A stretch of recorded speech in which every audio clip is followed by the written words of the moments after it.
You ever feel invisible in your own home? Not because anyone says it out loud, but because no one really looks at you anymore? That's how it started. It was just another Saturday. My husband had his friends over again, Mark, Jordan, Teo. They laughed, ate, joked like they always did. And I did what I always do, made sure there was food, drinks, clean cups, and space for them to unwind.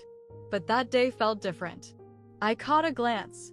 Not long, not obvious, but it lingered. Like it knew something I didn't want to admit. And then another glance. A smile that hovered. Eyes that didn't go back to the TV quick enough. They weren't looking at him. They were looking at me. And for the first time in a long time, I didn't feel like I was disappearing. I didn't feel like the tired wife, cleaning up empty plates. I felt seen. Not in a flattering way. Not in a disrespectful way. Just seen. And that did something to me. Because when your husband stops noticing, when the little compliments fade, when touch becomes routine, a simple look from someone else, it feels like breath. I didn't ask for it. I didn't encourage it. But I noticed it, and I didn't forget it. And that's where everything started to shift. Not with a kiss. Not with a touch. But with a look. A look that made me question how lonely I'd really been. And whether anyone had noticed. Subscribe to Heartfelt Tales Unfold, where the stories we tell don't ask for judgment, just understanding. I'm 32. Been married 8 years. Lived in the same house almost as long. It's a decent place, 2 stories, quiet street, neighbors who smile but mind their business. The kind of home you'd pass by and think, that's a happy little life. And maybe, once, it was. But lately, it just feels like a shell. Clean on the outside. Hollow on the inside. My husband, Daniel, he works long hours. Finance. Always something to crunch, something to submit, someone to please. He used to come home with energy. Now he just comes home with silence. A kiss on the cheek. A muttered hey. Then straight to the laptop or the TV. Sometimes both. We used to talk.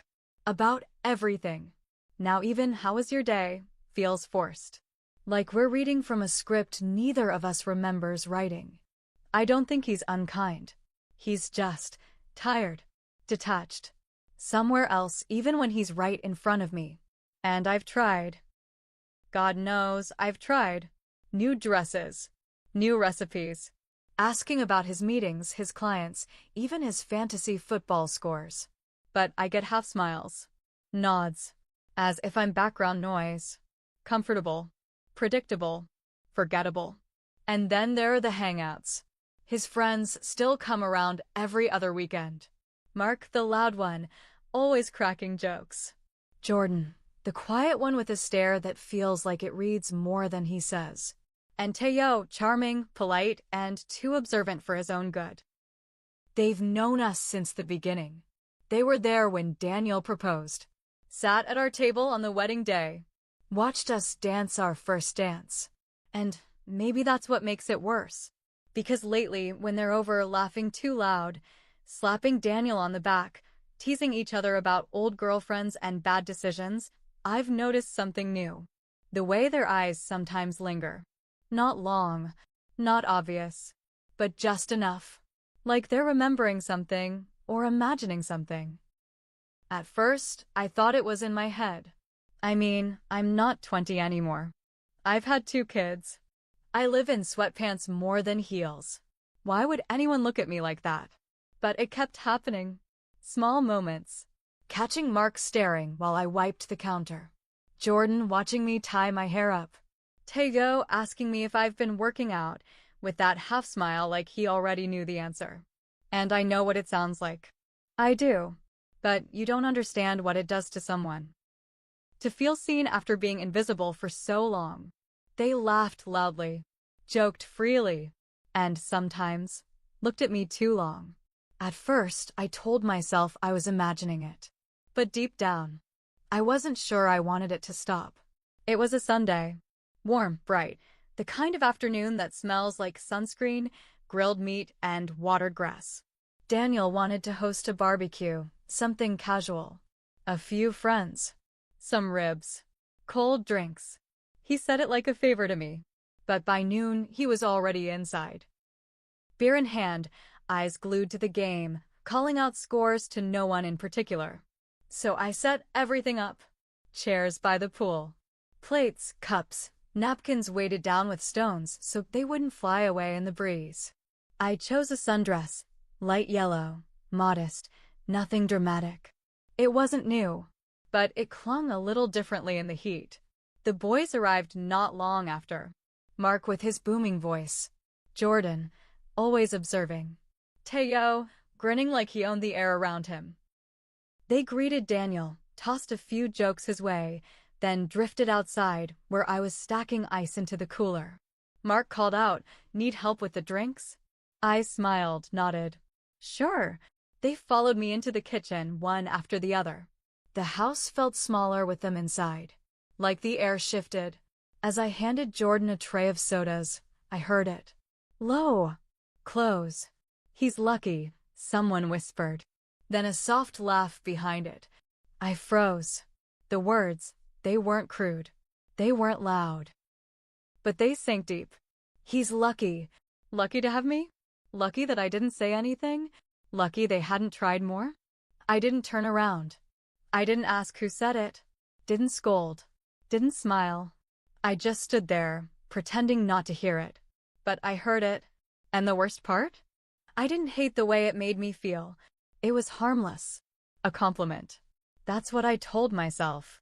But as we carried the drinks back outside, and I felt their eyes follow me not one at a time, but all at once, I knew something had shifted. In them. In me. In the space between us. That line. The one you swear you'll never cross? It doesn't come with warning signs. It comes with whispers. Smiles. A dress that fits just right on the wrong day. And from that moment, I couldn't stop wondering, was I still a wife? Or just a secret waiting to happen? That night, I couldn't sleep. The house was quiet. Daniel snored softly beside me, his back turned, as usual. One arm stretched across the bed, but not toward me. Just away. I lay there, staring at the ceiling, hearing those two words over and over again. He's lucky. I don't know why they stuck. It wasn't the first time I'd been complimented. Not even the boldest thing I've ever heard. But maybe it was the first time in a long time that it actually landed. Like it had somewhere to go. Was it wrong to feel flattered? Was it wrong to want to feel flattered? I turned onto my side, facing Daniel. His mouth was slightly open, breathing steady. His hand twitched a little, like he was dreaming. I wondered, what about? Work? Numbers? Did I show up in those dreams anymore? When did he last even look at me like that? Like the way Mark did. Or Jordan. Or Teo. It wasn't about wanting them. It wasn't lust. It wasn't some secret desire to betray him. It was just, I missed being wanted. Not for chores. Not for errands. Not for dinner or dry cleaning or the kids' school forms. I missed being seen. The next morning, I caught myself in the mirror while brushing my teeth. I stood a little longer than usual, tilted my chin, turned slightly. Had my hips always curved like that? Was my smile always this tired? I opened my drawer and swapped my usual hoodie for a fitted top. Didn't think too hard about it. Didn't plan it. Just slipped it on. Not for them. Or so I told myself. But that week, I started checking my reflection more. Touching up my lip gloss before heading into the kitchen. Adding a spray of perfume before making lunch. Standing just a little taller when I heard their voices coming up the driveway. And each time I did, a part of me whispered, "You're not chasing anything. You just want to feel alive again." Because there's a special kind of grief that comes from being forgotten while still being held. Daniel didn't do anything wrong. He didn't hurt me, didn't scream, didn't cheat. He just stopped seeing me. And when someone else does, even for a second, that second can feel like oxygen to a woman slowly drowning in her own home. I wasn't chasing anything. I wasn't trying to start a fire. But I can't lie and say the spark didn't feel good. Didn't feel like me. The version of me I used to know. The one who used to turn heads, not just serve plates. The one who used to laugh without lowering her voice. The one who used to feel wanted without feeling guilty for it. And I think that's where the real confusion started. Because if being seen feels wrong, why does it feel so much like home? It started small. A ping on my phone late one night. I was lying in bed, Daniel beside me, already asleep, mouth slightly open, remote still in his hand. The TV flickered blue light across the room. I turned over, checked the screen. Instagram. A message request. From Mark. Just 5 words, "You looked amazing yesterday." No emoji. No punctuation. Just that. My thumb hovered over the screen. I didn't open it. Didn't respond. But I didn't delete it either. I told myself it was harmless. A compliment, again. Just words. Just one of his friends, being friendly. But the next day, I found myself checking his profile, wondering if he was thinking of me when he posted that playlist to his story, reading into things I never used to notice. And then came the night Daniel fell asleep on the couch again. The game had ended. He'd snored softly, half a beer left warm on the table. Mark was still there, sitting in the armchair. The only light was from the TV. I came in to grab a plate. Our eyes met. He didn't flinch, didn't shift, didn't pretend to look away. He held it, and I felt something in me lock up, like a secret tightening its grip. I didn't smile, didn't frown. I just stood there, letting the silence stretch too long. Then I turned and walked out, quickly, but my heart didn't slow down for hours. The next hangout, I wore the yellow sundress again. The one from the barbecue. The one I hadn't worn in years until that day. Daniel didn't notice. He kissed me on the cheek, said, "Did we get enough charcoal?" That was it. But they noticed.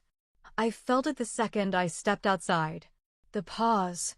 The way Mark's laugh cut short. The way Jordan blinked twice before looking down. The way Teo muttered something and then cleared his throat. Their eyes burned through me. And I hated it. I hated how aware I was of every step I took. Every movement. Every glance they threw my way when they thought Daniel wasn't looking. But I craved it too. I craved it like someone who's been starved craves anything with taste. That night, I couldn't eat much. My stomach was too tight, too full of guilt, and something else I didn't have a name for. I helped clean up, loaded dishes, laughed at the right jokes. But I felt their eyes. I felt the air shift every time I passed by, every time I bent slightly to pick something up. And then, they asked. Not with words. No one said it out loud. But in the way Jordan lingered by the sink a second too long. In the way Mark brushed my hand when he passed me the plates. In the way Teo stood at the door a beat later than he needed to. They didn't need to say it. The question was there. Would I? Could I? And for the first time, I didn't know what my answer would be. Daniel had a conference out of town. 2 nights. A hotel booked by his company. He left early Friday morning with a suitcase, a quick peck on my cheek, and a distracted, "I'll call you later." He didn't. That night, the house felt too quiet, too still. I lit a candle, poured a glass of wine, put on a playlist I hadn't listened to in years, slow, sultry songs that used to make me feel something. And then the knock came. It was Mark. Then Jordan. Then Teo. "Just checking in," they said. Smiling, casual, easy. I should have said no. I should have made an excuse. But I didn't. They came in. I poured more wine. We sat on the patio, the same one Daniel never uses. Laughter floated between us, but underneath it, something else hummed. Tension. Curiosity. Electricity no one wanted to name. The music was low, steady. A song came on slow, rhythmic, familiar. I stood, half tipsy, half lost, and began to sway. Not for anyone. Not for attention. Just for myself. But I felt it. Their eyes. They didn't hide it anymore. Didn't glance away. They watched. And I didn't stop dancing. My head tilted back. The night breeze moved through my hair. I laughed softly, almost forgetting where I was or who I was supposed to be. Then I heard it. If he doesn't see you, why should you be the one waiting? The words slid through the air like a dare. I paused, the wine glass still in my hand, my heart pounding louder than the music. I walked away, to the kitchen. Didn't say a word. Just stepped inside and leaned against the counter. I could have told them to leave. I could have ended the night right there. But I didn't. I stood in the glow of the fridge light, breathing, listening, and then, footsteps. Not hurried, not hesitant, just certain. He came in slowly, stopped a few feet from me. No words. The silence between us buzzed louder than any sound. He looked at me, not like Daniel, not like a husband distracted by spreadsheets and deadlines. He looked at me like I was something to be remembered. And then, his hand touched my wrist. Soft, warm, intentional. I didn't pull away. For a second, everything slowed down. The candlelight flickered. The music faded. Time stood still. Nothing more happened. No kiss. No whispered promises. No betrayal in the physical sense. But in that touch, in that look, something broke. It didn't go further than that. But it went far enough to never forget. After that night, everything looked the same. But nothing felt the same. I cleaned the kitchen like I always did. Washed the glasses. Wiped the counters. Took out the trash. But my hands were trembling. I kept thinking it was just a touch. Nothing more. No one saw. No one knew. So why did it feel like something inside me had unraveled? The next weekend, Daniel invited them over again. Said it without looking up from his phone. Guys are coming by Saturday. You good with that? I nodded. But Saturday came, and I couldn't do it. I stayed upstairs. Said I had a headache. Turned off the lights in our room. Listened to their voices through the floorboards. The laughter. The clinking of bottles. The scrape of chairs against the patio. I couldn't face them. Any of them. Not Mark. Not Jordan. Not Teo. Especially not the one who touched my wrist like he was trying to remember what warmth felt like. I thought hiding would help. Thought the shame would pass. But it clung to me, quiet and invisible. Daniel knocked gently on the door at some point. You okay? He asked. I paused before answering. Just long enough for my voice to sound even. Yeah, I lied. Just tired.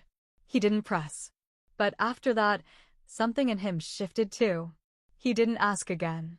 Didn't check. Just stopped noticing altogether. I was sitting on the couch a few days later, flipping through a book I hadn't touched in months, one I kept on the shelf in the corner of the living room. And there it was. Tucked between the pages. A folded piece of paper. I opened it.